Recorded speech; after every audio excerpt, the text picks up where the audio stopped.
Hi, sorry for all of you that don't know me. My name is Seamus Fox. I'm an Associate Director with Equiom Aviation. Just a bit of background on Equiom. So we are an independent financial services group with over 30 years of experience. We have 700 professionals across 16 jurisdictions, including lawyers, accountants, tax advisors, chartered secretaries, and trust practitioners. We have 2,500 entities, and the AUA is 20 billion US. 6 billion of that is under the aircraft and yachting section. We are the market leader in Europe for vessel registration, ownership structuring, and VAT and customs planning, and we also hold an AEO with the HMRC. Cheers. Just to get on to what I'm going to talk about today, which is transparency. Now, I understand everyone probably wants to get to the drinks, and hopefully I won't bore you too much with that. But just in relation to transparency, I just want to talk about why transparency has become a key focus. And I guess there's two parts that I want to look at that side. The other part is how much really is visible when you're looking at structures, and then what different jurisdictions are trying to do with transparency. So, moving on, so I guess in relation to deals, transparency from anything that we've seen for, say, bank financing, I guess a lot of banks have increased AML and kind of compliance standards, and they're reluctant to provide financing to, say, certain jurisdictions or registries which do not provide adequate security of mortgages. And I guess the choice of banks might be somewhat limited. Certain banks might require ring fencing of potential liabilities, and I guess working with specialist aviation structuring administration provider enables to help purchase and sale of transactions. One thing we've seen as well is using common law jurisdictions over civil law jurisdictions tend to be a lot more favourable. Financial reporting can sometimes be a requirement for banks, and just in relation to the structures themselves, I guess kind of corporate or partnership structures are a lot more favourable than like foundations. So I guess getting into the other part of transparency. So one part to look at is back-to-back transactions, or as what was referred to earlier, back-to-back-to-back-to-back-to-back-to-back. So I guess are the parties to the transaction actually known, and what is the purchase amount? And I guess the other part is, are all parties to the aircraft insured? Second to that, I'm pretty sure we all know of the Paradise Papers. Lewis Hamilton obviously has a lot of experience in this. But it opened up scrutiny to aircraft ownership and any tax advantages. But not only that, but the use of the aircraft, so how much of the aircraft is actually used for business purposes as opposed to how much is actually used for personal purposes.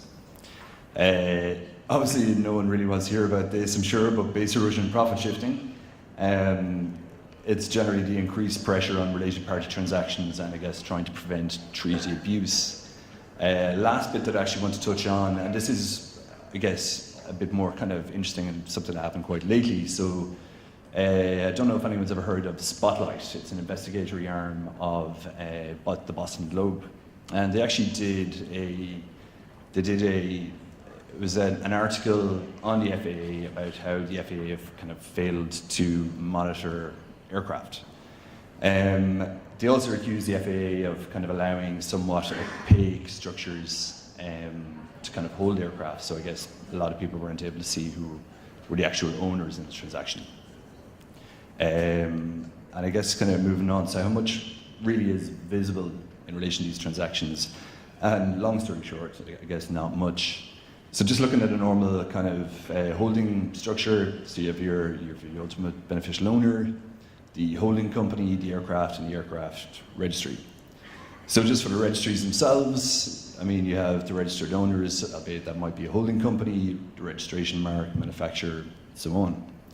And I guess when you move further on up to the actual holding itself, looking at the company itself, this really does differ from jurisdiction to jurisdiction, but there is information that's publicly available.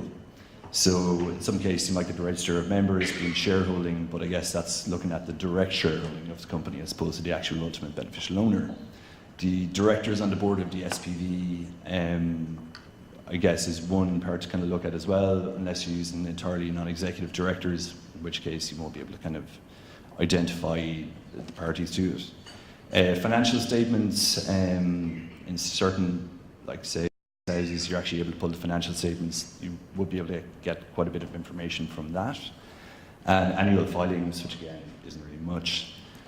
So I guess moving on from that, so there are different jurisdictions that are implementing changes and have been doing so over the last year or so. So I guess for base erosion and profit shifting is one part where I guess under related party transactions it contains new standards in relation to transfer pricing. And I guess that's just to ensure that any transactions are done at kind of market price.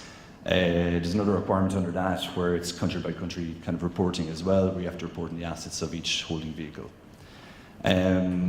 Next thing is the 40ML directive, and I guess this is probably one of the better ones, and I guess more so in relation to back-to-back transactions, where any owner with more than 25% interest in the holding company needs to be put in the register, and that tracks all the way back up to the actual ultimate beneficial owners.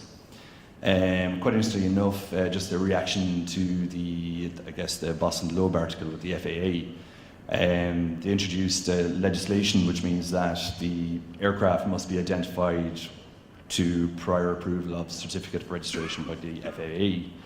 A couple of other parts to that as well. So I guess when you talk about somewhat kind of opaque structures, so we have a trust, they're saying that all parties to the trust must be identified before registration.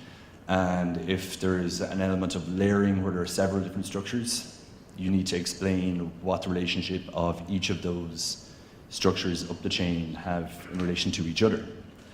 And I guess that's pretty much it in a kind of a nutshell, but I guess for ourselves in areas that we can kind of help out, so I guess we advise on the best structures to use and I guess some of the more transparent types of structures. We do work a lot closely with a lot of banks in relation to what requirements they have in relation to different types of structures. We can provide financial reporting if needed as well, specialist tax and VAT advice.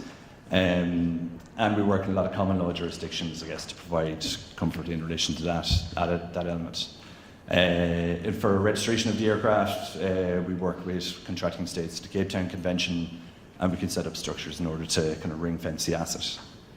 But yeah, so I guess that's it for me.